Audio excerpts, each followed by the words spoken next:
Welcome back, everyone, to another exciting episode of Aaron's Opinion, the podcast for blind people, where we speak about critical issues in the blindness community and all other issues from across the universe and galaxy. Today, this morning, this afternoon, this evening, whenever you're watching this, we're joined by Kevin Perine, founder of Diverse Opportunities for the Visually Impaired. Before we get into the great work that your company does, we need to know who you are. So, who is Kevin Perine? And then you can walk through your life story, how you came to find this great organization. So go right ahead. I'm a 61-year-old married individual. I've been visually impaired all my life, and unlike possibly some of your other guests, my situation is a little different. My condition, as I grew up, I was always told that at some point in my life, probably around 55, I would go totally blind. Well, that never happened, but my vision has decreased through the years. So my situation growing up and through my adult years in college and work environments, I was low vision, classified low vision, but I also had a foot in the blind community, total blind, because of my condition is affected by the environment. If it's extremely humid out or extremely cold out, I have no usable vision in either eye. As I got older, one eye decided that it would basically just have light perception. So I only have actual usable vision 20/300 in one eye. And that's my left eye. I have no other disabilities outside of that vision disability, and that's the way I've always been in my life. I grew up in a family of 3 other siblings and a mother, and none of them had any eye conditions of any kind. We did have one of my sisters had another disability, but it was because of an accident that she was in. Mine is a genetic disease called Peters anomaly, which incorporates 5 different eye conditions into one. Some of them you've heard of, some of them you haven't. The most common of those are cataracts, aniridia, high myopia, nystagmus, and albinism. There are 2 others that are incorporated into the eye condition. We also, in this genetic disorder is in my father's family, and his relatives, my uncles, aunts, nephews, nieces, cousins, all the males in the family have the genetic issue. Now, we're told by scientists from the state that I live in, which is Ohio, from the College of Ohio State, we're told genetically it's improbable that this is was started by male gene. But when we traced it back, we found genealogy-wise, medical genealogy, we found a woman that was in 1865 who was my great-great-great-grandmother, who started the condition or was the first one who had kids who had it. She had 5 kids in the 1860s who were blind. Later in her life, they show pictures of her and her kids traveling around the city they lived in with a rope.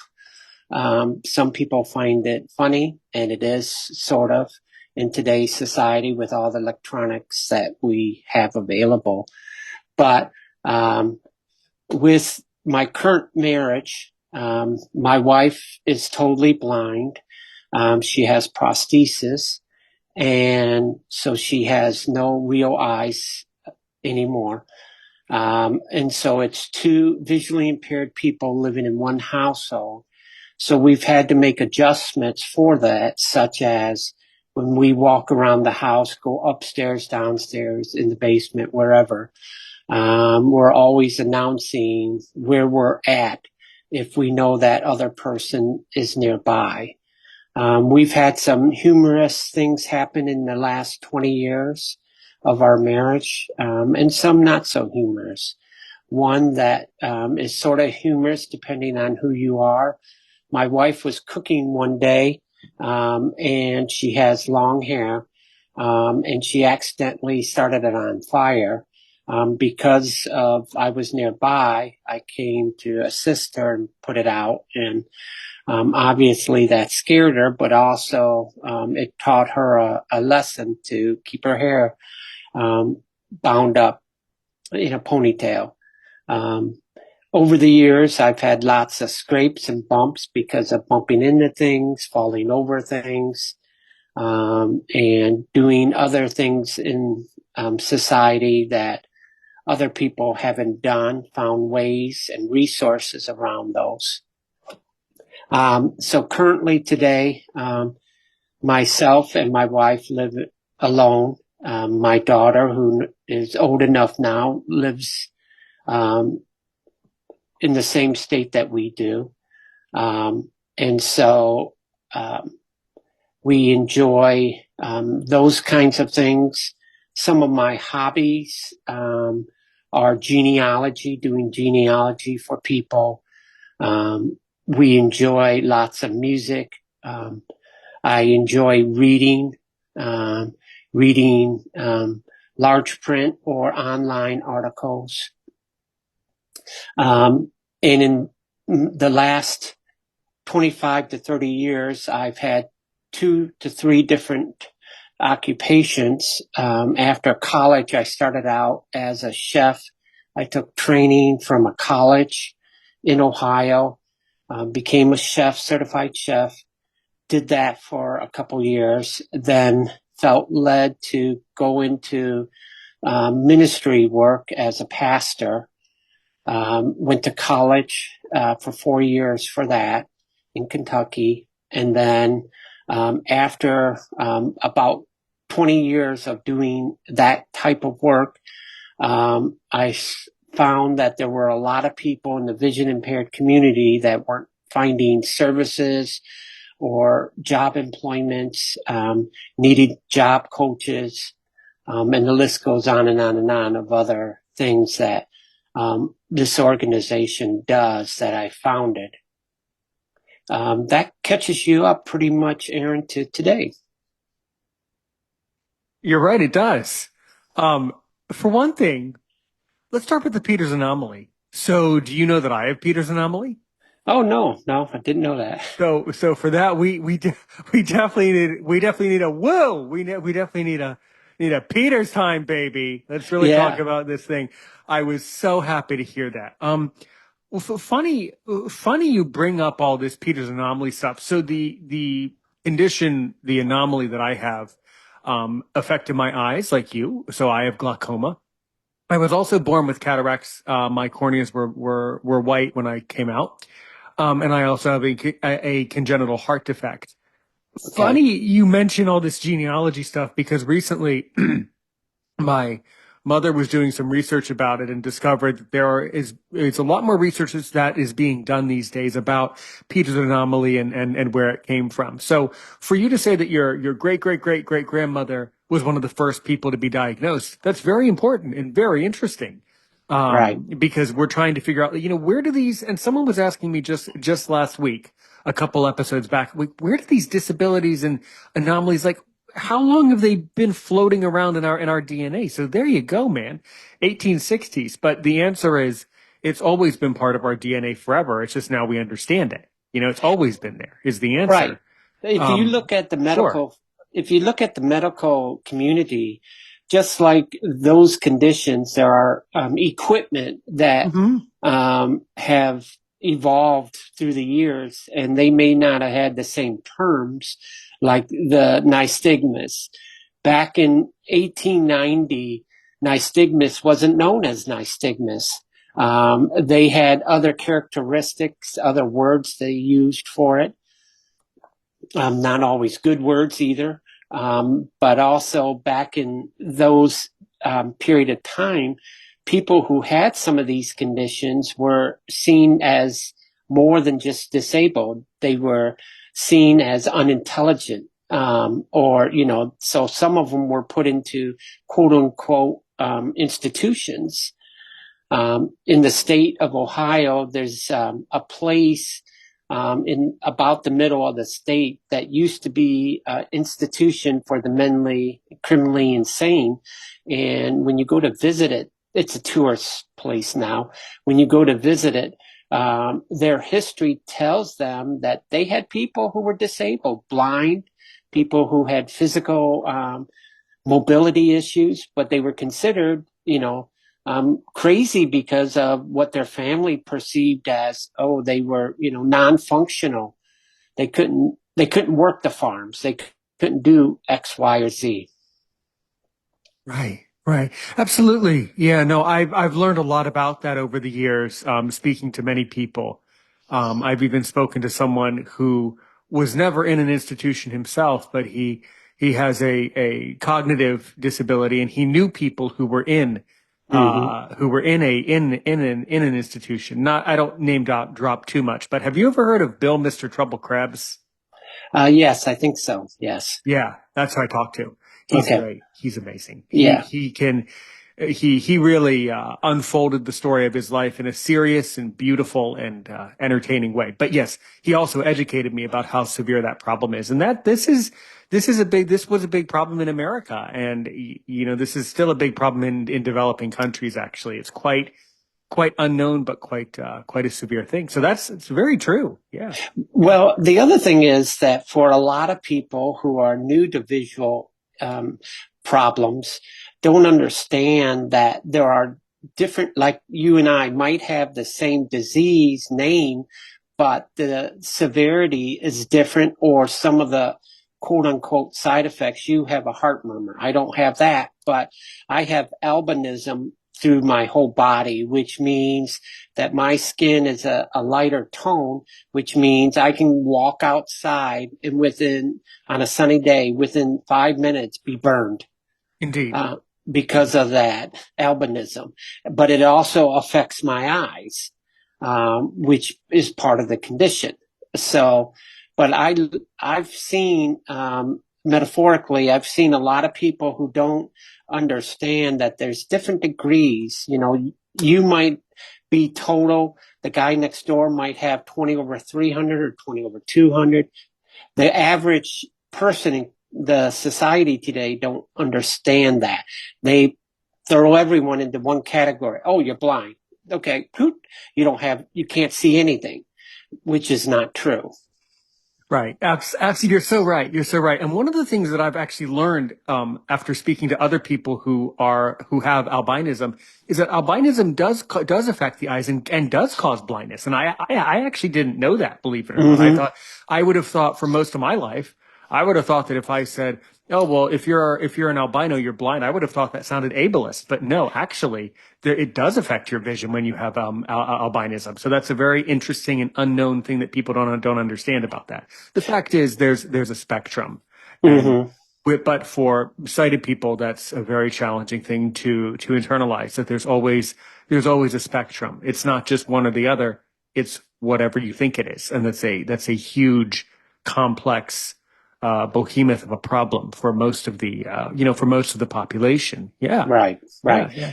Well, like if you look statistically at the United States, according to the U.S. Census in 1920, in 2020, 2024, they claim that there's 340 million people who claim to be severely visually impaired.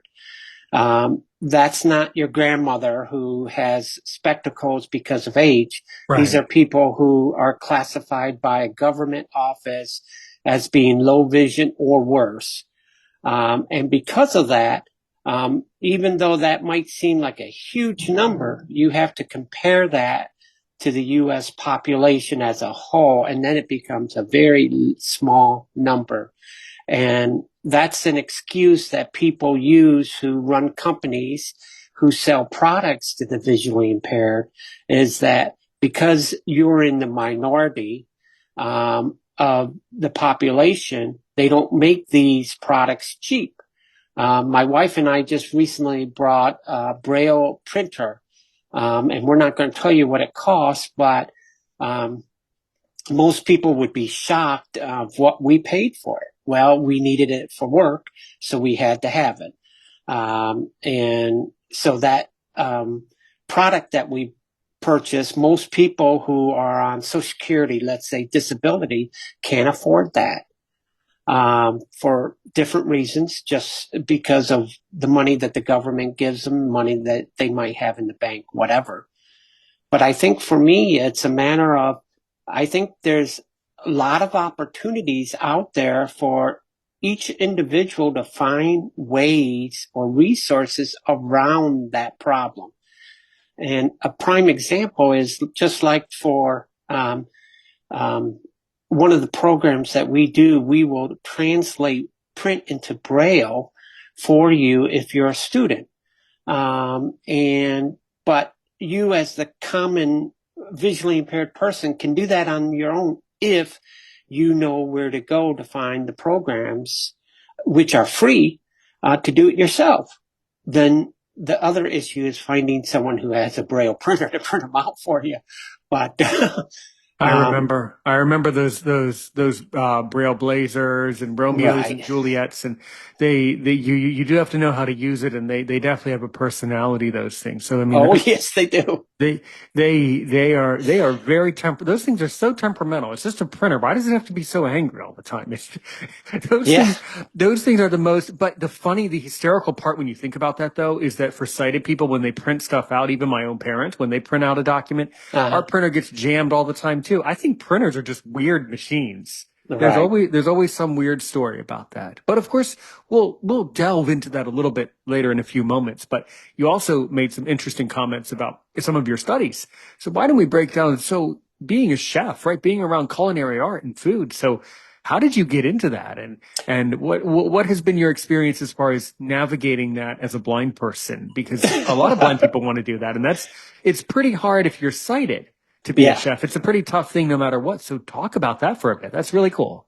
Yeah. Well, when I was in high school, my family, as I stated earlier, none of them were disabled, but my mother had the theory of no matter how old you were, you worked. If you wanted extra, you needed to work for it. So from a very early age, she taught us a work ethic.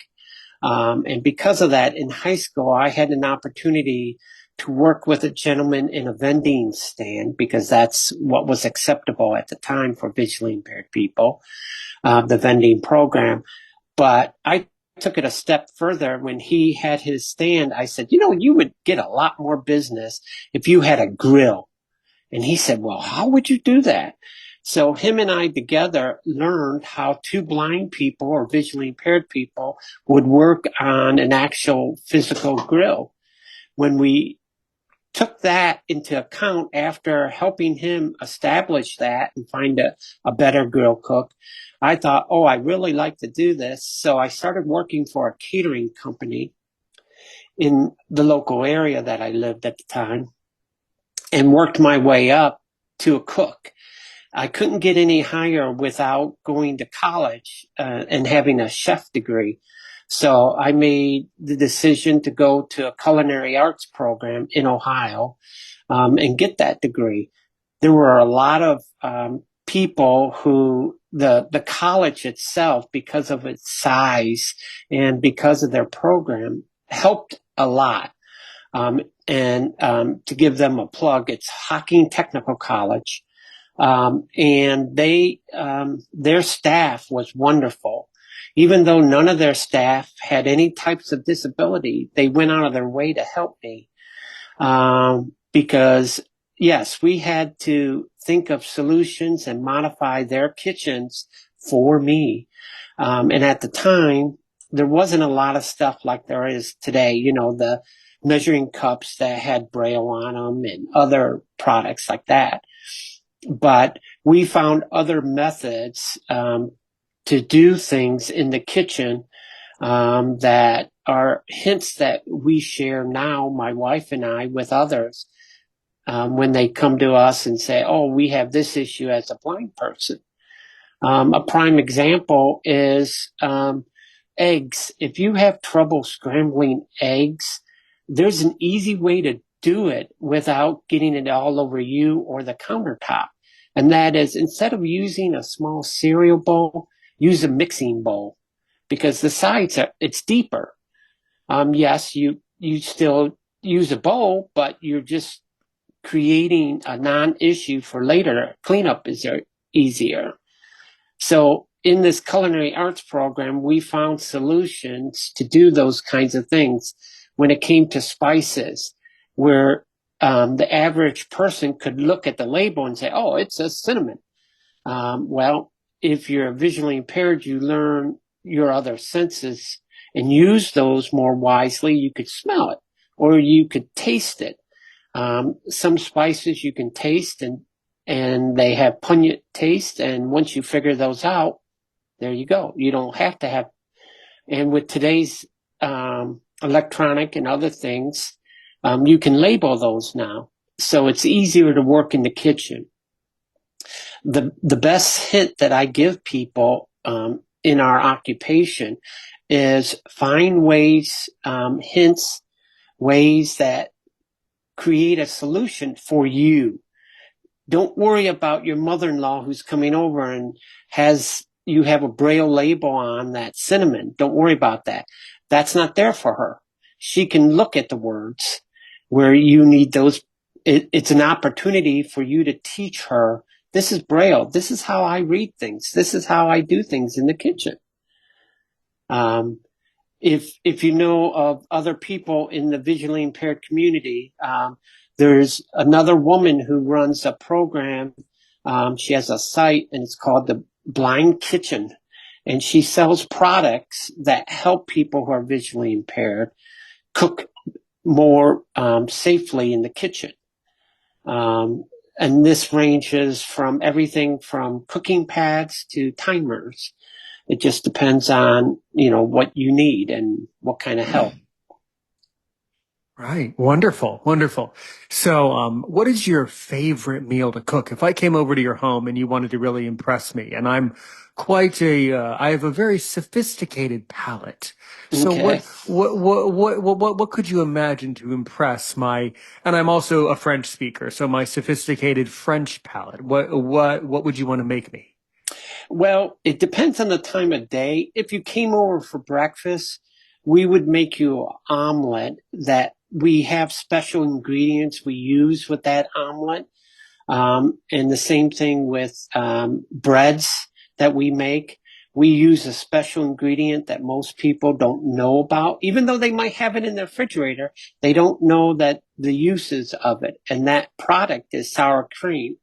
Sour cream is a very diversified product. You can use it in breads, you can use it in eggs, you can use it in mashed potatoes. It's a milk product. But most people don't see it that way or perceive it that way. So let's say if you came over for breakfast, we have a ham and cheese omelet with a couple special ingredients in it that would curl your toes when you ate it, and you wouldn't want eggs any other way because we don't fry it in oil.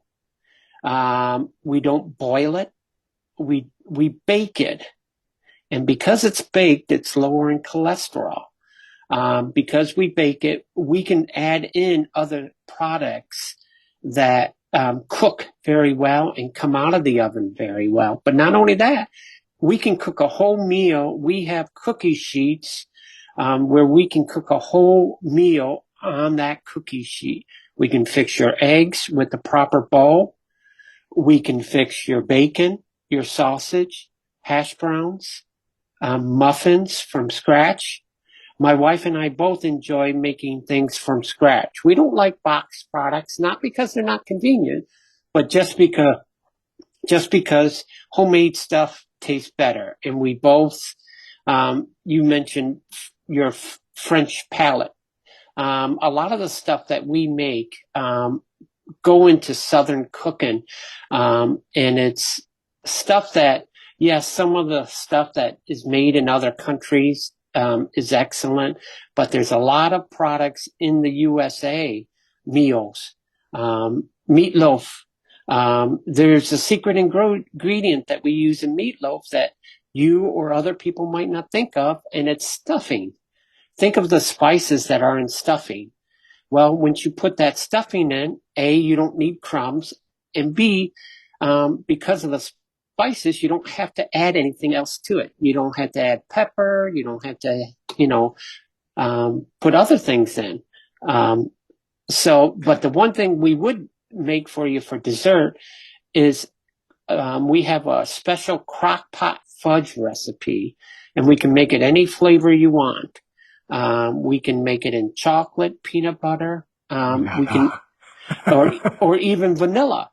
I love my crock pot. We love doing slow cooker crock pot too. And Oh yeah, for blind people, crock pots can be amazing. yes. So easy to use. It's nice and big. You don't make a mess. Let me tell you, I love peanut butter fudge. I love that. You might have to overnight me some of that peanut butter. We might have to arrange that. I think you got stuck with a deal with peanut butter fudge with me, man. Because man, oh man, that sounds incredible. Peanut butter Well, I fudge. have the Yeah. solution for you and for other people who might be listening. One of the things our organization does is we sponsor other smaller organizations and businesses, startups. Right now, we have a young lady who is totally blind, who's starting a bakery.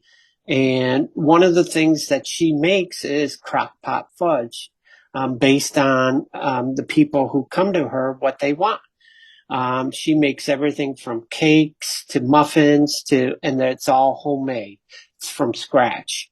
Mhm. Um, so, but the other thing we like about the crock pot is when someone says, "Oh, you have all that cleanup up." Stop a minute. There are liners that you can use for that crock pot, which has handles on it that once you're done getting the food out, you take that liner, you pull it together and throw it in the trash can. Clean up, done. All you have to do is wipe your crock pot out. We love our crock pots so much, Aaron, that we have 4 of them. They're Uh, great. They're amazing. He's not, guys, for you at home, Kevin's not exaggerating and he probably doesn't work for that company, but he's not exaggerating. It's a truly brilliant invention of mankind. It truly is a brilliant concept because you can set it up and just let the crock pot do its thing and then it's already ready to serve. It's just already ready. It's just incredible. It really makes cooking accessible. I mean, my parents are sighted and they're like, this is a lot easier for us. And they're and getting to that point where they're having some issues where it's harder for them to move around, cut stuff. right. So yeah, for them, it's crock pots make everything better. But all right, man. Well, no, the meal I was thinking, and I wonder if you know what it is. It's a French delicacy called rognon de veau. You know Yep. what rognon is? Yep. Yep. Oh, okay. So for Yeah. the listeners who don't know, it's the kidneys Mm-hmm. of a cow, and it's Mm-hmm. chopped in French. It's chopped into little pieces with a maple sauce and rice, and it's utterly incredible. And then you have to drink that with a nice lager beer and nice beer. Mm-hmm. Nothing is better in the world. It's literally a gift from God. That's one of Mm-hmm. but I love I also love Tao de Boeuf. I don't know if you've ever made that one. That's a Mm-hmm. great one. But I love that style of cooking. But then again, I also love Indian food. Yeah. Have you ever tried to make like Indian, like goat biryani or anything like that? That's a lot of fun too. Yeah. Yes, it is. Yeah. Yeah. Yep. But do you make it? Oh, yeah. I've made it before. Right. Yeah. We make, we have this Thai recipe, and if you've ever had Thai, I love um, Thai. you can't be weak in stomach to eat Thai food because No. one of the main ingredients is they ferment their spices. If you do it traditionally, they ferment it in the ground in a canning jar for a week. And then when they take that out, literally when you cook with it, all those spices get into the products that you're using, and it's very spicy, Hmm. but very good too. Yeah, Um, absolutely. It's really incredible. That's how the Korea. It's very interesting sidetrack. But my brother was born in Korea. He's sighted, but he's adopted from Korea, and Koreans love kimchi, which is that same mm-hmm. concept of Yep. fermenting the cabbage. It's just we Mm-hmm. in the Western world we do the same thing. That's where the Germans and Europeans get the idea of sauerkraut. It's a very Right. similar concept. It's just Mm-hmm. it's just in my opinion, the Koreans do it better with kimchi. Kimchi's better than sauerkraut. Mm-hmm. Kimchi is Yes. way better. But it does depend on what I'm eating. Could I eat kimchi every day? No, of course not. But if I want to have a good Korean meal or Thai meal, kimchi is a great pairing. Also depends on what I'm eating. Things Right. pair or don't pair. That's another important Mm-hmm. thing. But Right. that's incredible, man. Yeah. Have you ever spoken? I'm sure you have. Have you ever spoken with Renee Rentmeester and Cooking Without Looking? Yes. Yep. Yeah, she's been Yep. on my show too. She's incredible. She does Yeah. incredible work. That's a lot of fun. Yeah. Yes. All right, We've man. actually been Mm-hmm. on her show before, Oh, so people from good. our organization, and did a cooking show with her. We had two of our clients do some cooking on her show. Mm-hmm. Um, and the other thing about cooking in the kitchen as a blind person, it's the tools that you have available that helps assist you in doing those things. Just like you said, the crock pot, because of the depth of it, you don't make a big of a mess. But it's also, tongs that are longer, a pancake turner that's double-sided, things like that. Those tools are important. And those tools change through generations. Just recently, we had a young lady who purchased, instead of having one of those beepy indicators for hot liquid, now they have ones that vibrate, so you don't get that high pitch. You just put your hand against the product and it vibrates. It tells you when, it gets to that level. So it's the products that you use in the kitchen that assist you as a visually impaired person. Yeah, absolutely. Absolutely. So good. So good. Well, that's wonderful. Yeah, my brother comes over and he loves to cook too. We love great food. So I eat stuff from all over the world. But well, that's wonderful. The other huge section that you mentioned that I think is very important for a variety of reasons. You're obviously a man of faith, and I'm very pleased to hear that. I'm a Jewish guy. Mm-hmm. And I'm also a man of faith, although I'm not religious in any sense of the imagination. I still love God and love the universe. And I think it's important to note for listeners who are less familiar that in some cases, blind people and people with disabilities are oftentimes feel that they may be turned off or turned away from exploring religious notions and their interest in theology. So obviously, you're very interested in theology. Just to review for me, so I remember, and it's also good to kind of build up the ingredients. So what is a pastor? What do pastors do? And exactly what did you need to do to become a pastor? What do you study? And what is your whole philosophy? How blind people can practice religion appropriately and in a good way? What's your true philosophy about that? I had a mentor who was visually impaired who encouraged me to go to seminary, which is a 4-year college. And you can go 5 years depending or more, depending on what kind of degree you want, if you want a doctorate. But one of his philosophies was it doesn't take your eyes to have faith. But there's a lot of people who are visually impaired who have stronger faith because of different statements that are made in the Bible about um,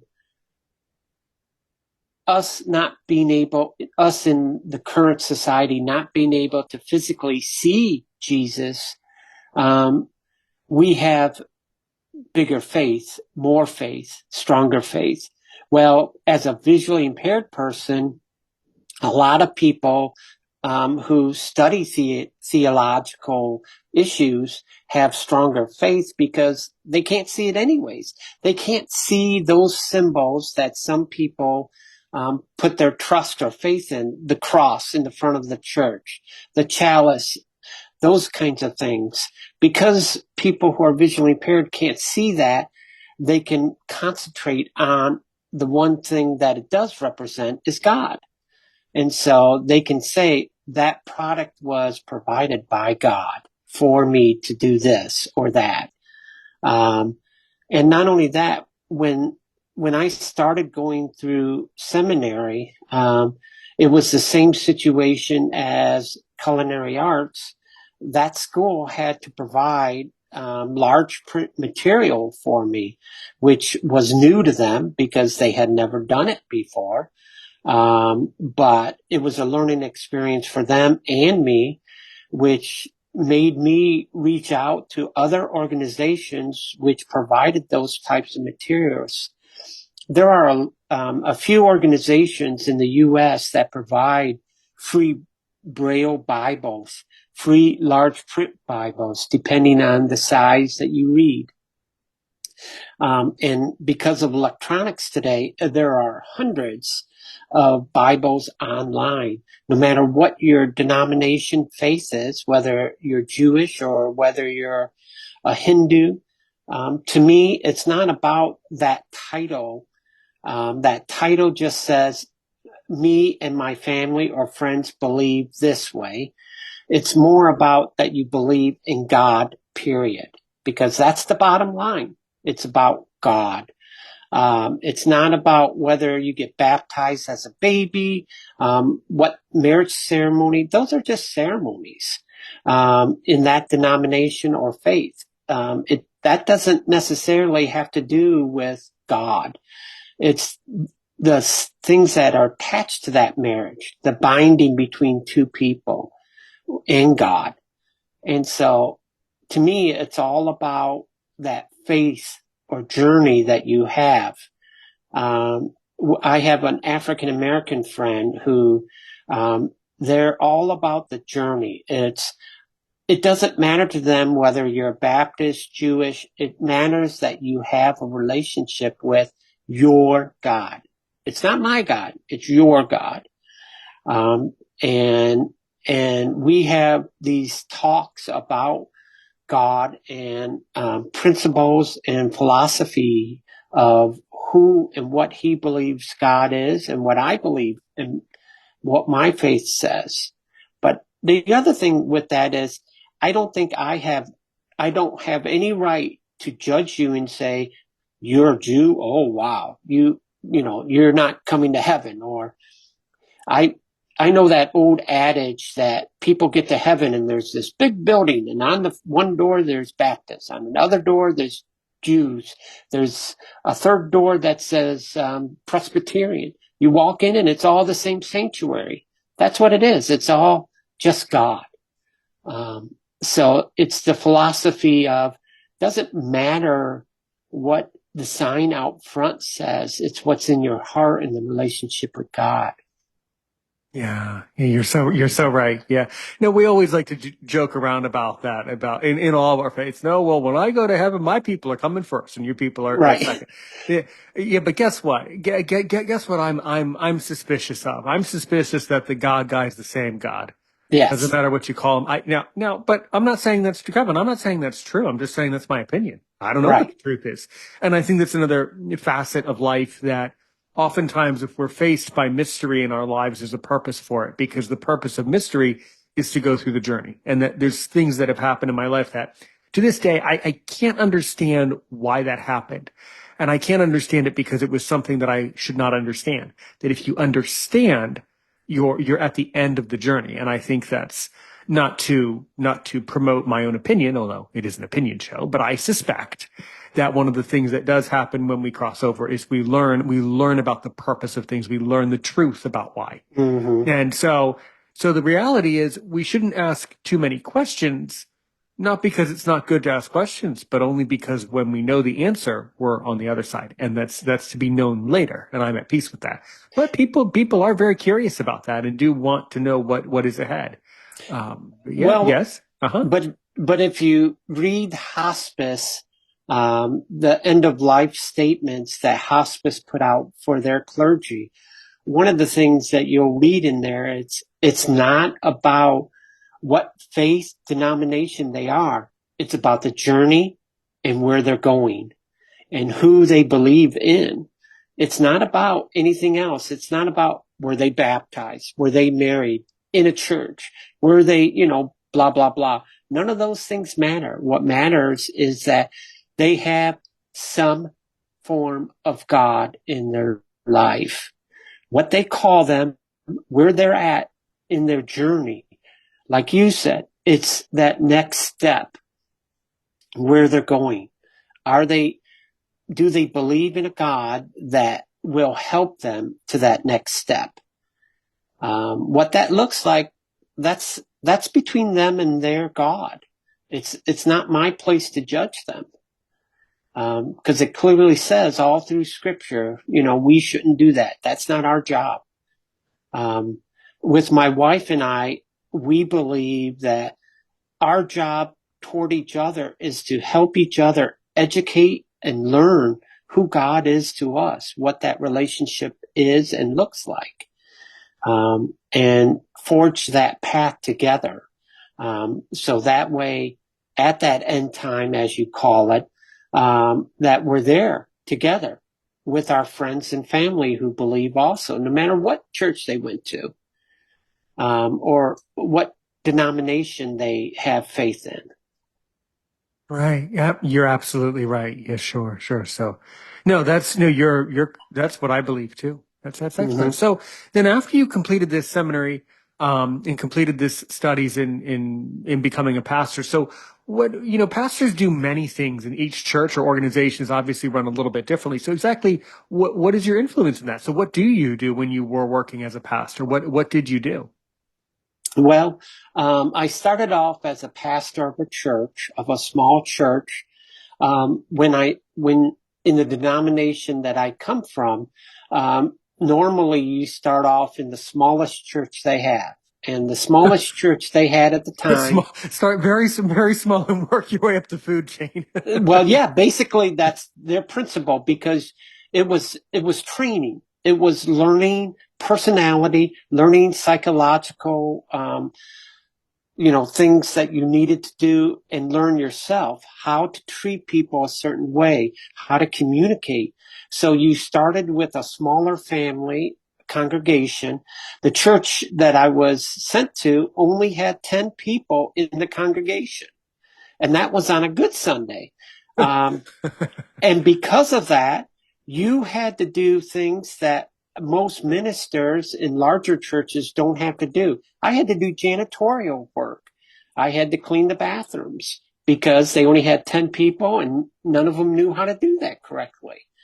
And so on one day of the week, let's say on Tuesday, I had to clean the bathrooms. On Wednesday night, I was doing a Bible study. So you had to wear many hats. And then when you, in your words, worked up the food chain, those things changed. The job description changed in the sense that you did more things like marriages. There was a running joke in the denomination I was in, that we can marry or bury you. In some cases, it's the same thing. But you had to do a little bit of everything. You had to do counseling. You had to do, one of the things that I found the most difficult was these churches that I was at were in very rural populations. And because I was visually impaired and did not drive, I had to deal with a transportation issue often. And so during the summer, it wasn't so much a problem because I could ride a bike or I could walk to one of the congregation members. But in the winter, you can't do that very easily, especially in the state I was in, where when they got snow, they got snow. It started in late October and went through, all the way through past February sometimes. So that was an issue because I was visually impaired. When I went to a church, I had to immediately not only find housing, but transportation based on the community I was going to serve. But we had to do everything from teaching classes to counseling people who were in very unusual situations, abusive, physical, emotional. So you did a lot of psychological types of things. And so the theory was that you started off small, you learned personality traits of people. The other issue I had, because I didn't have vision like most, I couldn't see people's facial features or their body language, which is the technical term. I couldn't see those things, but I learned to listen to their vocal, and you could find the different pitches of people when they got upset or when they were depressed or other things. And then not only that, one of the other things is for some people, they wanted that physical contact. For the woman who lost her husband, who wanted that physical contact, you could put your hand on her arm and you could tell that she was upset because she was crying. Her arm was shaking a little bit. So it was tactile. So you had to find, for me, I had to find I had to use other sensory things for those types of things.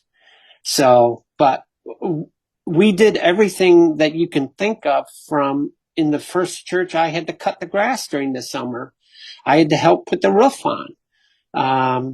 So, but as time went by, 20 years later in the church that I ended up with for a very long time, there were other people in the congregation and who were employees who did that. So I had to be not only a job coach, but I also had to be a type of employer. So I had to know those types of rules.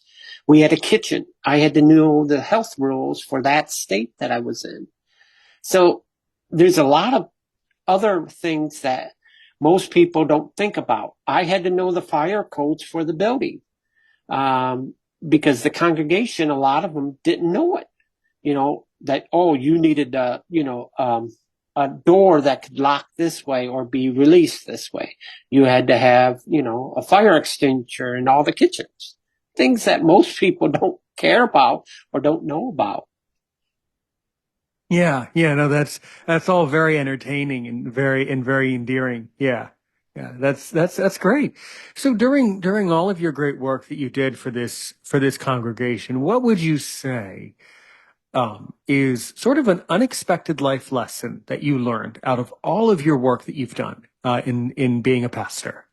I think the one thing that I really got out of it is out of even the other jobs that I had as a paper boy in early years, is that two major things came out of it. One, humans endure a lot of suffering, um, and they work through it, and they need to know that you might be in this situation now. Recently, I've used those skills that I learned with a woman who is 50 years old and just went totally blind. She was in a car accident Mm. and lost all her sight overnight. And the psychological effects of that, and it wasn't her, she didn't cause it. It was someone else that caused the accident. Um, but the psychological, and to explain to her, yes, you have this issue now and you have to deal with it, but it's a stage. You go through it just like you go through the grieving process when you lose a loved one. You have to go through a process of losing your sight. You just don't overnight say, okay, I'm blind. Let me go get a cane. It's not that way. But humans endure a lot of suffering, and they always like to blame things or idols that don't deserve that blame. Um, we had a gentleman about 5 years ago who got on a motorcycle, could see and drive, hit a tree because he was drunk, and he wanted to blame everyone but himself. He wanted to blame God. He wanted to blame his wife. He wanted to blame everyone. But you have to put the blame where it's due, and you have to go on, no matter what the situation is. The second thing that I learned was that a lot of people, even though they endure these things, they want to blame, quote unquote, God for them. When God gave you that opportunity to do X, whatever X might be, and you're the one that made the choice. It's freedom. It's choice. And people don't understand that choice. They don't understand the freedom or the things you should do or not do. They don't have any boundaries. A prime example is I had two people come to me recently and wanted to get married, but they were both women. Um, And I had to very tactfully say to them that I wouldn't marry them because they were two women. It had nothing to do with them as people. It was that I believed that God would not ordain that marriage. And I showed them scripture verses that dealt with that subject matter. Now, I'm not saying that that's not right. It is not right to me. It's not right the way I read the scripture verses, but to them, it was a part of culture and it was acceptable. Just because it's acceptable in culture doesn't mean it's acceptable to God. And so there's a lot of people who make these choices, these freedoms. But if you look at history and look at your culture, the Jewish culture, and what they endured at some of the places in Germany and the things that they went through, those were not their choices. But you having peanut butter fudge in the morning for breakfast, that's your choice. It might cause more of a heart condition, but it's your choice. So you have to make that choice whether you want that heart condition.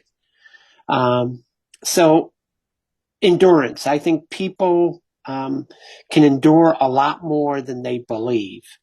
But I also have learned there's a lot of people in today's society that have very poor self-image, including people who are visually impaired.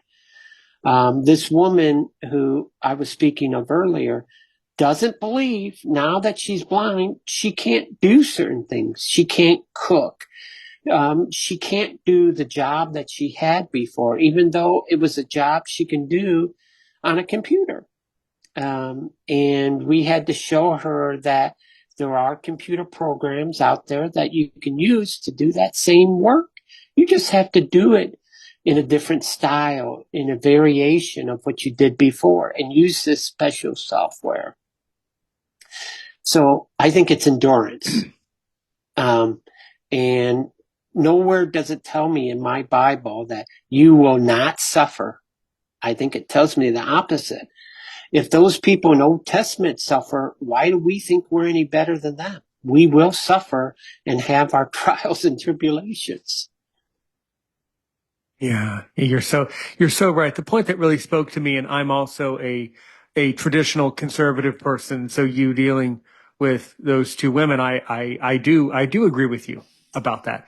And at the same time, I also see where people would have a hard time telling the difference between culture, like what society wants and what culture wants and what God wants. And I would understand where that would be very confusing, only because it's nothing personal about them, but only because we're hearing all these stories on social media now. It's Right. harder to tell. I mean, you were right, by the way. I'm not saying you were wrong. You were correct. But where there's room for confusion is that there is more influence now than there ever was. I mean, I'm a young guy. I mean, I'm 33.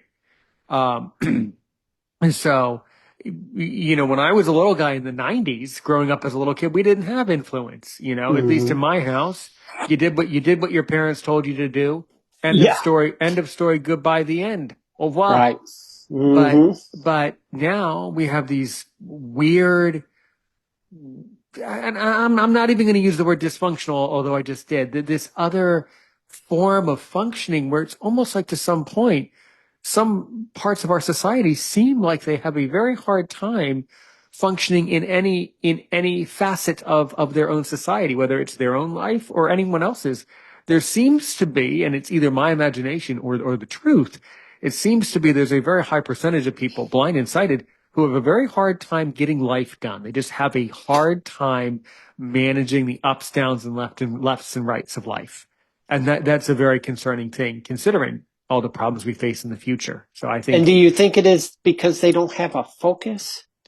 well, I don't know well, you tell me. You're the person that studied pastoral. So you're the pastor. You tell me. We're supposed to come to you to solve all the problems. Oh, thanks.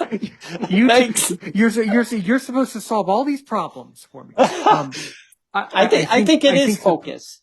well, I think the problem is that people have lost the traditional values that America was Mm, founded on. But mm, all to their own. You know, we have to, you know, to some extent all to their own. We have a global audience here at Aaron's Opinion. Soon you'll meet many people from South Africa and mm-hmm, all over the world, really, but you'll meet people from developing countries who will give you all sorts of stories about, well, this is acceptable and things like that. But the part that really spoke to me the most, endurance. You're very right. That's a very wise thing to say. That I mm-hmm, think part of the journey of our lives is to show us, hey, you know what? That makes you, that hurts you, that's sore, that's suffering, but you mm-hmm. can do it. And I think to some greater stretch of the imagination, I think there's a lot of truth in that. I think that's a very wise thing to say that you can overcome just by telling yourself, well, get through the day and push a little bit more, endure. And I think there's a lot of wisdom to that, provided that you embrace that in a healthful and productive way. So there you go. Well, that's a great section. So Well, then here's another after, thing to think about that. go for it. Yeah, One of the other things to think about, Aaron, is absolutely. a lot of people who, let's say you just became visually impaired. My wife will tell you it's not a disability, it's an inconvenience. And I want you to think about that for a You're moment. very right. The things that you go through in this journey are inconvenience. It's an inconvenience. You have to use public transportation who might be late, don't show up. You have to deal with other people on that transportation. You have to figure out how to cook differently than your mother does or your father. It's an inconvenience. It's not about being disabled. It's the inconvenience of that disability. It's not being able to see the color of your shirt. Who cares? It's clean. You put it on, it covers your body. It's an inconvenience that it's purple and your pants are green. You know, that's an inconvenience. People may laugh at you, but I think a part of that issue of endurance is tolerance, tolerating other people and saying they have this issue, and being able to laugh.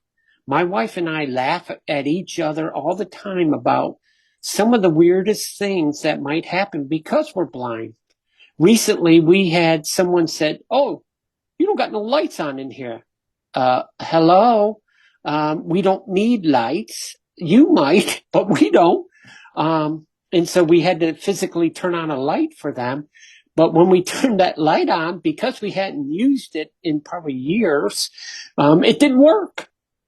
So we had to go find a light bulb, and it's like, okay, so this is another thing that someone with vision has to deal with outside of insurance for their car, is making sure they have light bulbs, so, and we actually had to go buy one because we didn't have no light bulbs in the house, and it's because we didn't need them.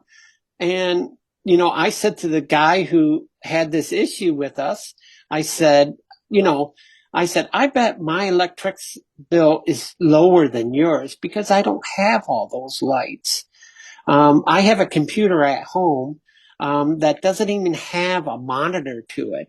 All it Sure. has is the JAWS program.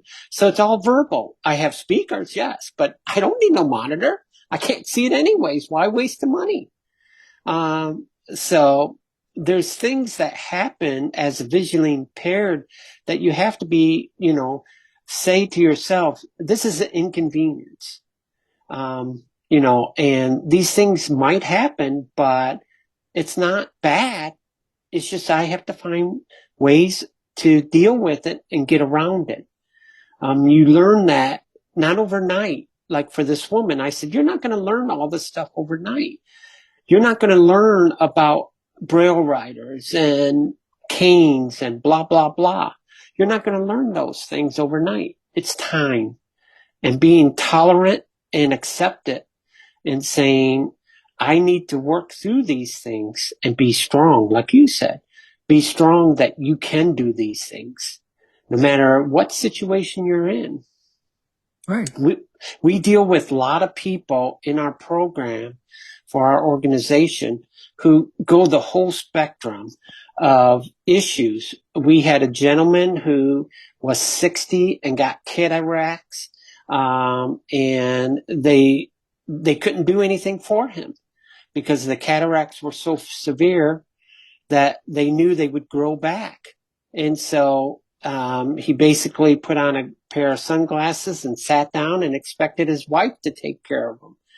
When I went over to see him, I said, this is not acceptable. You are still alive. You still need to. I know a guy who is low vision, who has 20/300 vision, and he cuts his own grass. He has a method that he uses with two poles that have a piece of string in between them, and he moves those strings and those poles as he cuts one strip. He moves it to the next place, and he just cuts his yard that way. It might look strange, but it gets it done.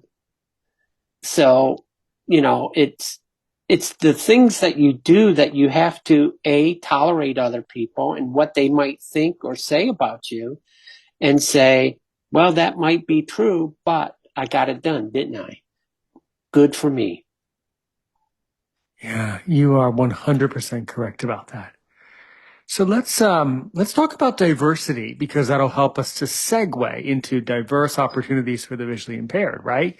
So diversity, there's a lot of talk about this today. So for those who don't know, to you, Kevin, what is diversity? Diversity is acceptance. It's me accepting you as someone who has a different type of faith or belief. Diversity is me accepting you for who you are, not on the outside. I don't care what color shirt you wear. I care about what's inside, and your mind, and what you can not only do, but what you might have to offer for my friend who is looking at going to temple, who's visually impaired. So it's diverse means to me that it's an acceptance. It's me accepting you for who you are on the inside. Whether you have a disability or not does not matter to me. I don't care if you're black, white, or purple, because I can't see you anywhere.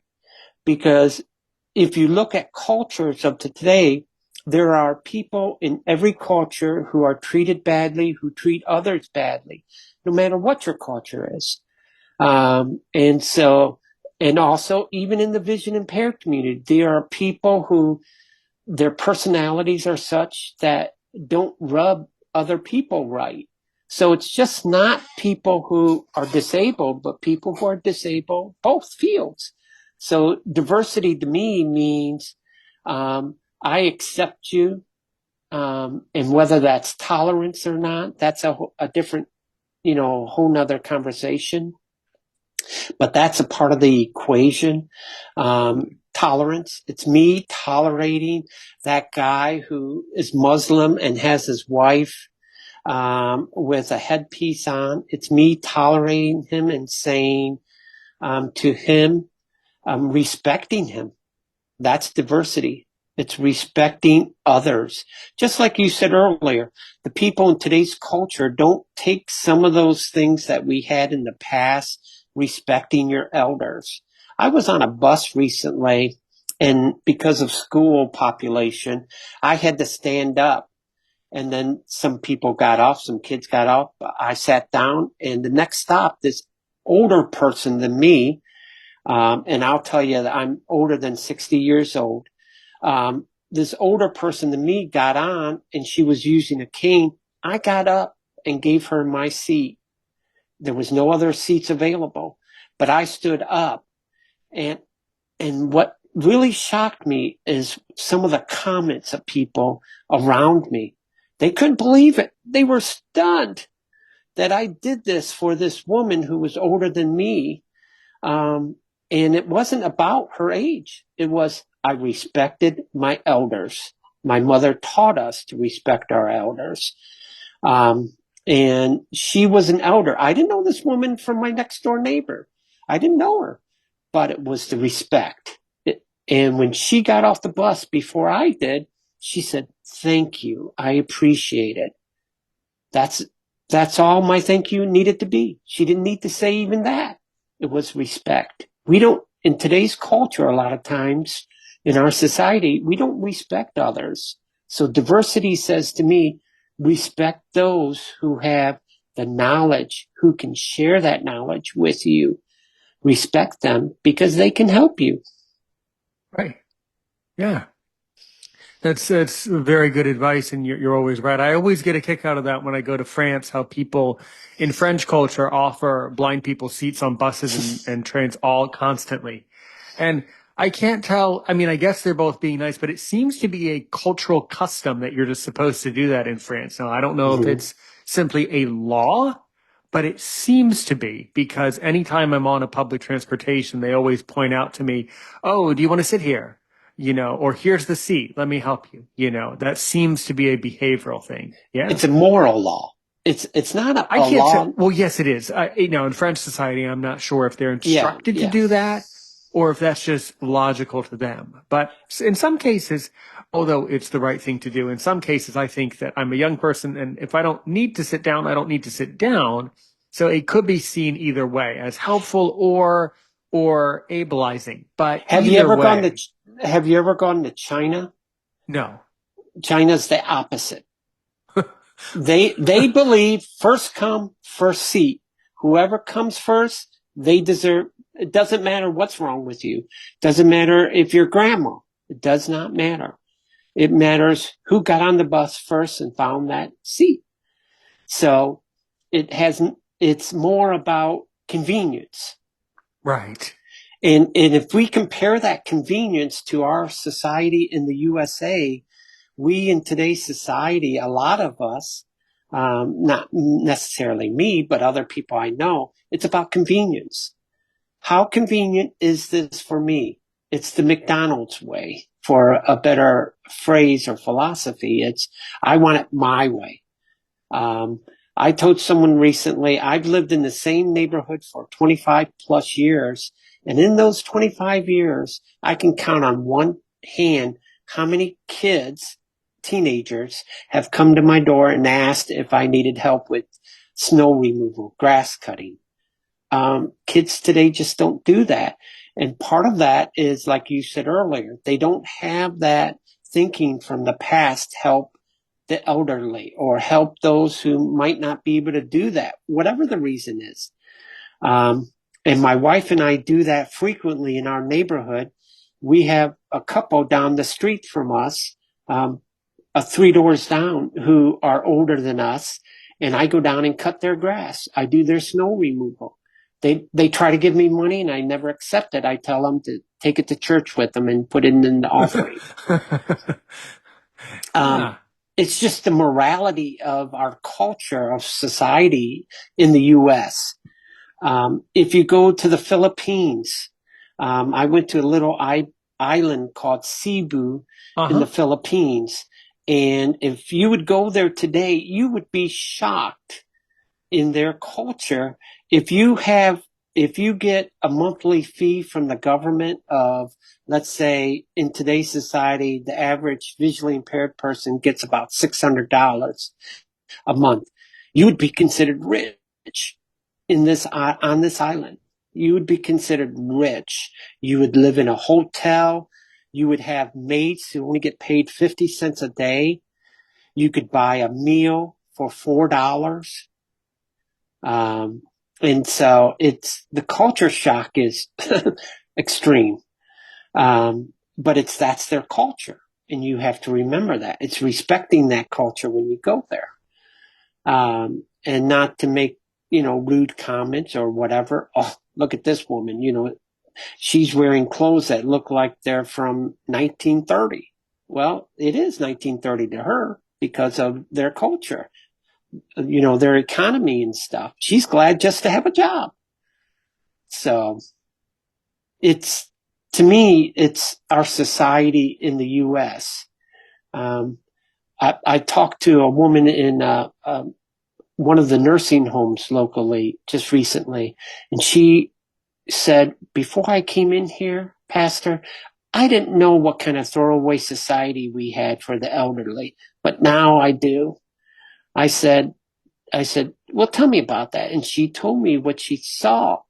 And she said, there's people here that come to visit their kids, and they come in and say, hi, mom, hi, dad, and leave 5 minutes later.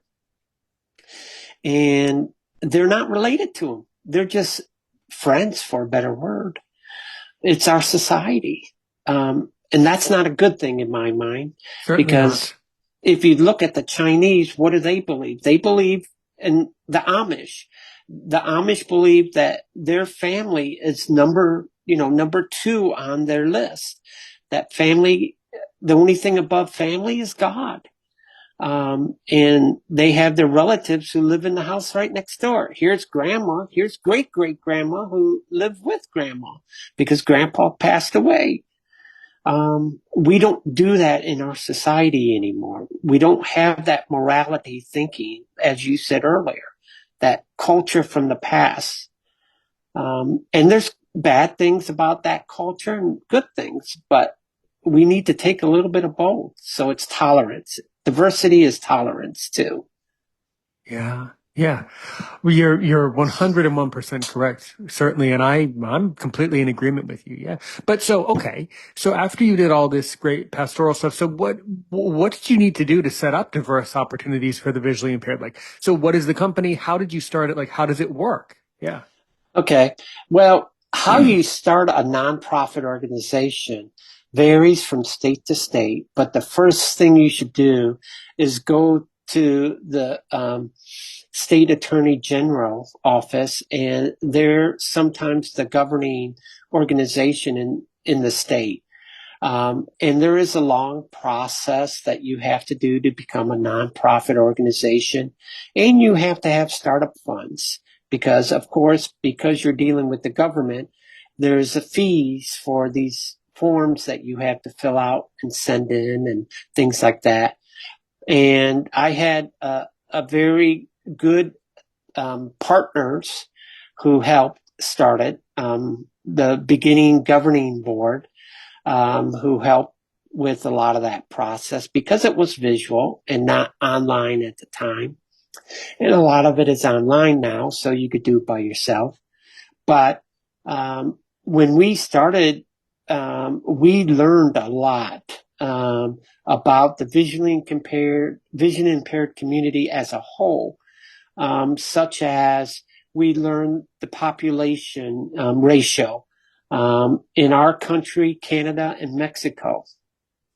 We learned about those three areas, the cultures of that community, the vision impaired community, what people perceived, what they didn't perceive. We also saw this is what we need to do now, and this is what we need to do in the future. Currently, one of the phases that we're going through is there's a very high unemployment rate for people who are visually impaired in our state and a lot of other states in the U.S. And so there's some things that are not there. Let's take an example. Evaluation for people when they come out of high school. They don't know their skill sets. They don't know those things that they might be good at. They don't know. But if you go to some of the state agencies for the visually impaired, they're going to quote unquote assign you to an occupation. They're going to say, what kinds of things do you think you like to do? Wait a minute. Thinking is different than actually doing and surviving there. So it's learning those types of things when now and then with the organization, we had to learn those things because even though I went through it, I didn't think about all the nitty gritty details. How do I help this guy who just turned blind? How to navigate the community? How to learn about the resources out there, like your program or other podcasts that might help him. The Hadley School for the Blind, how they might help. So we had to learn all those things. And as you probably know and understand, in today's society, there are the ream of things that you could do and look for and research is it's too hard to keep track of sometimes because there's so much. Things are changing so frequently. So we had to learn that we have to keep as current as possible with the limited staff we have. And we have to be open to new things as they come. AI things and other electronic. I had a staff person recently say, this is overwhelming. They were new to the staff. This is overwhelming to keep up. And I'm sure you've learned in the other people that you've had on your show that these people who come and represent the community, they have a life outside of that job, yes, but that job takes a lot of energy because they have to keep up, not only in their own training, but the staff that they may have or don't have. We have volunteers who we have to constantly retrain because of equipment that we're using, special equipment, JAWS, whatever, the more modern technology that's coming out, mobility devices, whatever it might be. So we're constantly, having to do that and to look forward and say, what might be there tomorrow? So it's learning those skill sets. So we've had to, the people that we've brought on board, not only as volunteers, as staff, as board members, we've had to teach them. We had one gentleman who his mother had been blind because of age-related diseases, and he knew absolutely nothing. And I mean that respectfully. He knew nothing about a cane. He knew nothing about noises and other tactile things, using your other senses and what that meant. So we have to stay current on all that. But not only that, we have to teach the people we interact with those skills too. We have to teach our clients to tolerate the person who might say over there and point. You have to tolerate those people in society because that's society. They're used to doing it. You're not going to change that society overnight. And in some cases, not at all. So for diverse opportunities for the visually impaired, we teach our staff and volunteer that you're always growing. And that relates back to, as you know, your journey in faith. It always needs to be growing. So we as humans, again, tolerance and endurance have to learn how to educate and learn. My wife and I often talk about the internet, and we hear people make comments about how the negative parts of it. Well, yes, there are negative parts about it, but without the internet, there are a lot of visually impaired people that would be back in the 1960s without, having cell phones that talk to you. Things that the kids of today take for granted. I told someone recently about when I was in high school, late in high school, I got my first talking calculator. And they said, really? I got one in elementary school, and, we had Siris that could talk to us and tell us the answer to the mathematical things. So it's the culture society that has changed, but we have to change with it. Right. You're so right. So basically, diverse opportunities for the visually impaired. You educate blind people, help people to get used to being successful blind people, whether it's that they need more training, more knowledge, more things like that. Yeah. Right. Because we found, and as you, I'm sure, know from the people that you have on your show, there's a lot of people who need that ongoing training, but it's like this lady I was telling you about earlier. It's not that she can't do it. it was out of her realm of thinking about using a cane, using her finger to measure milk, to make sure it doesn't come over the top. It's doing those kinds of things that she never had to think of before. It's using, and this is not disrespect, but it's using more of your brain. People can do that. It's thinking outside of their little box, for a better phrase. And someone said to my wife, why do you wear, if you have these artificial eyes, why do you wear sunglasses all the time when you're in public? And she said, it's not because of me. It's because of you. And the woman looked at her and said, what do you mean? She said, let me take these off. Now, tell me what you see. And the woman gasped a little bit. And she says, oh, okay, I understand now. It's because of, the way the position of the eyes are and the color and the way your face changes with those glasses and without them. We don't want people to look at us and make us stand out. We want to look like that trooper who comes up to your car that has the sunglasses on and you can't see his eyes. We want to blend in. We don't want to be the ones standing out front and people saying, oh, if you think about biblical times, all these people who were standing by the side of the road begging at the church temple steps and we don't want that. We want people to respect us and we will respect them. So it's teaching those types of philosophy to people who already know it. They just forgot it. Like you said, it's there. At one time it was there, but they forgot it because of the society they live in. I said something to someone recently on the street. I didn't say hello, good day, anything like that. I said, hope you have a nice day. And I was walking with a sighted person and they said, you should see how they're looking at you. And I said, what do you mean? She says to me, they're staring at you like no one's ever said that to them before. And I said, I was sincere. She says, I know you were. You just didn't want to stand out. You wanted to acknowledge that person as a person, period.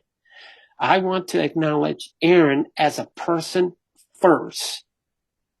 And that disability, that's way down, third or fourth on the totem pole of what I want to recognize you for. Respect as a person, intelligent, that you do this podcast and get the word out for different people, for different things they provide. So it's educating, it's education, because your job and my job, in all honesty, as a visually impaired person, is to educate the public. That's the bottom line. I need to educate my family. I need to educate my neighbor.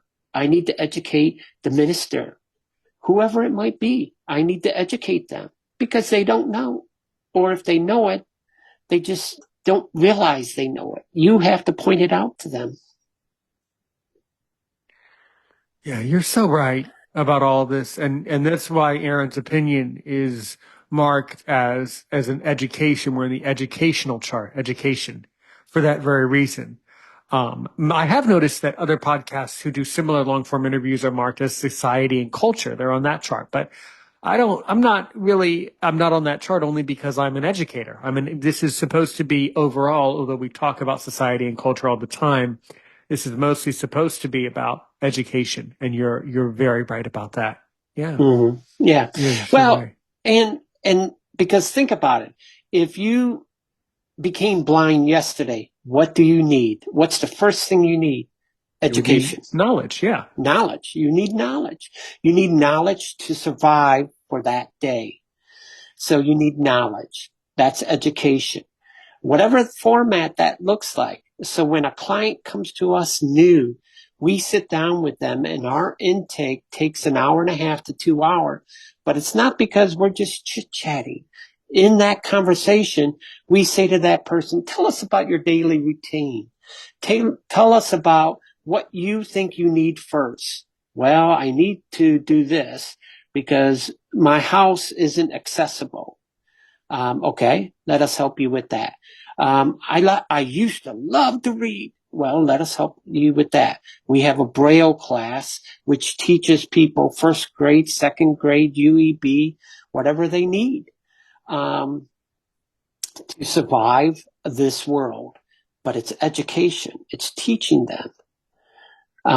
We do other free services. Yes, we have paid services. Some people use both. We have people who use both the paid and freebie services, depending on where they're at in their life, in their journey. Yeah. Yeah, you're so right. Have you worked with people from other countries before? Have you ever attracted Yep. an internet? Great. Tell me about it. Well, we worked from a person in the Philippines, from Hmm. Manila Island, and she wanted to learn how to read Braille. Well, there was some stumbling blocks, which we learned about later. And one of them was that when she went to get materials for Braille, no one knew what a Braille writer was. Right. Sure. And because they live in this third world country, and then even maybe more than that, further down the spectrum, they didn't know where to get one from. So we found a group here that shipped her one. Well, then the next stumbling block comes. Wait a minute, U.S. Postal Service. Hello? You think you got some problems with your mailman? Let me tell you about the mailman who has to deliver that to an area of a country which barely has roads, let alone carry a 65-pound box to someone. Okay. Hello. So we had to find ways around stumbling blocks, then to ship our materials. Now, wait a minute. It's not like it's going to appear in the Philippines overnight. When you send third class mail, most people don't know this, but when you send things book rate to the Philippines or other countries, it goes by boat. How long does it take to get there by boat? Well, it took our materials 3 months to get there, Aaron. Not at all surprising, but And that's an incredible accomplishment. And then in the end, did this Filipino lady, did she end up learning what she needed to learn? Did she get the knowledge in the end? well, yes, she did. But the issue was then she didn't have any materials because if they didn't know what a Braille writer was, wait a minute, they didn't have no Braille materials. They didn't Right. have books. Sure. So we got lucky enough with her that we didn't know at the beginning, but her sister lived in the U.S. So what her sister did was her sister started a program to start collecting materials from you, from me, from anyone else who were visually impaired, books, and sent them to her. Um, and that way she had materials. And again, it gets back to education. So she learned first grade Braille, second grade Braille, and she actually learned third grade Braille in Ebby style. And the third grade is, as you may or may not know, it's shorthand. Um, Sure. and we taught her that because she wanted to be able to label things around her house. So she had relatives come over and ask her, "What's this thing? Why's it got bumps on it?" And so again, she educated the people. We had 3 other people contact us from almost the same city she was in who had relatives that were blind. And Yeah, it's amazing. because we had the experience, we knew the downfalls and to say to them, well, it's going to take 3 months for you to get the materials. So let's ship them now. But, and then there was the woman from Mexico who was a teacher who needed materials in Braille. And she had a guide dog. Oh And, my. Uh-huh. and if you know anything about the Mexico culture, dogs there in some of their regions are seen as lunch. That might disgust some people in the U.S., but She had to protect her dog when she was in school. As the teacher, as a woman, that dog had to be protected from the students in the classroom because they wanted to take that dog home and it was a meal. So she had to keep it under her desk constantly, having, for a better metaphor, an eye on it. She always had to know where that dog was. So someone tried to kidnap it once. That's what she called it, kidnap. And she knew what they were going to do with it because they were very poor. Um, she had to sign a contract with the dog school she went to that she would not sell, give away the food and the dog that they provided for her. She was legally bound to that school for the rest of her life because of that agreement. So we helped her find materials and find ways to help her keep track of that dog. And that wasn't the easiest thing to do, Abe, because of the country she was in. It's not like me and you talking across the country via internet. She didn't have those opportunities. So we had to do everything by a phone call, which meant her walking to a relative's house to get the phone. When she wanted internet, she had to go to a library. There was one library in their city, 4 computers and 30 people who wanted to use them. She had to wait in line. So it's learning those kinds of culture things that not only has been a shock for me, but for the rest of the staff. Why is she taking so long to contact us? Well, let me tell you, so, but we helped her find ways to keep her dog safe, her safe. We actually found someone that taught her safety from a visually impaired person's perspective, ways to use those things around you, your keys, as a woman, things like that. So there was a variety of things we did for her. We had a woman in Canada. She wanted a book that was going to be used for her son's college education. And she paid for our service of translating that material, which was in French, into Braille, French Braille, so he could understand it and not have to worry about it. We did this 1 year in advance of him going to college because he needed it the first day he was at school, at college. Sure. So we've found ways around issues that some people, the biggest other word that I think is important, Aaron, as a visually impaired person, is do your research. If you need something as a visually impaired person, just don't call me. Yes, call me, but have some knowledge of what you really want. If you need help with a Braille book, don't call and say, well, I want to read a book. Okay, that's nice that you want to read a book, but what kind, So do your research ahead a little bit. Or there's plenty of organizations out there that will help you with reading material. Get on the net, look for the proper words, and do some research. So this has been an incredible, an amazing, just a beautiful conversation that we're coming to the end of, but that you have presented so much knowledge. This is just incredible, man. So I want to ask you, by the way, I want to ask you one more question, then I'll ask you a question. So in just a couple sentences here, what do you think, when you're not doing all these amazing things, what is an unusual hobby that you like to do that I would never guess you do? Genealogy. Oh, that's true. Because, wait a minute, genealogy is photography. Right. And not only that, it's the research involved in it.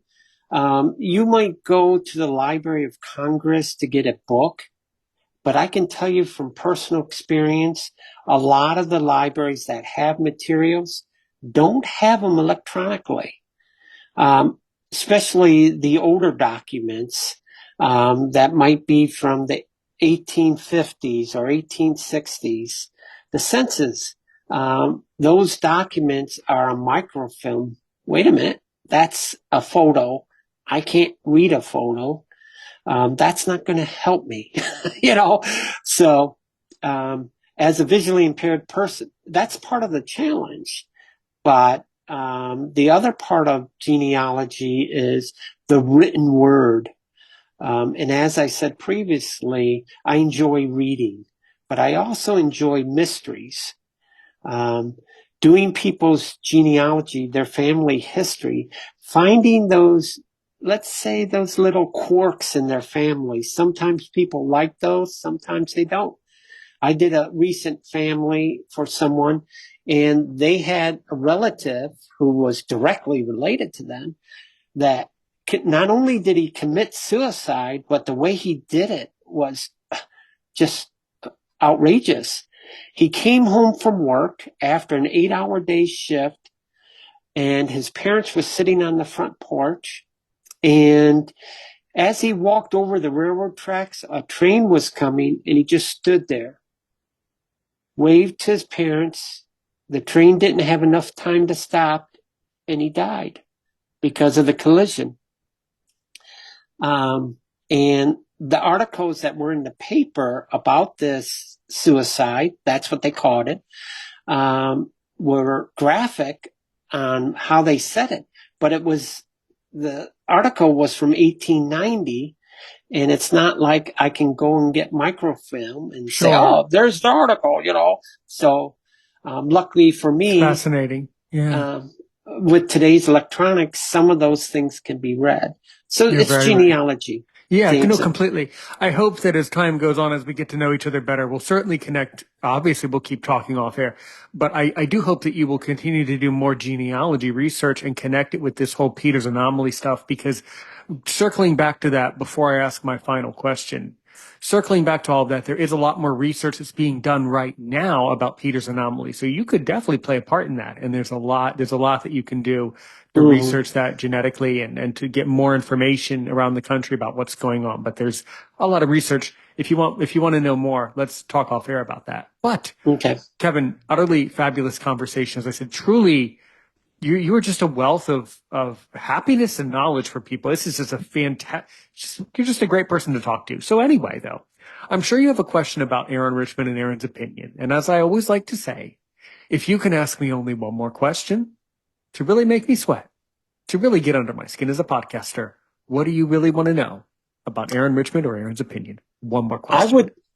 would say the question that I ask a lot of people who I meet new who are visually impaired is your spouse or someone that you live with visually impaired, and how do you deal with that? Well, I am a very blessed man. And one of my great blessings that God gave me is he has not given me a wife or a girlfriend or a spouse. That's a blessing. Mm-hmm. I will say that both of my parents are sighted people. They're older, like your age, in their 60s. Certain things are, their vision is, as everybody goes through, their eyes are having issues more, more health problems are talked All about right. more. But how do I deal with it? The same way you deal with anything. I go about my business and just deal with life as it hops along from thing to thing. But that's a great question, and I think that if you were to meet other people who are married and have girlfriends, which as I highlight, luckily I don't have, but if you meet someone who does, I think that is a point of contention and a point of I think that's a huge issue for them, in their relationship.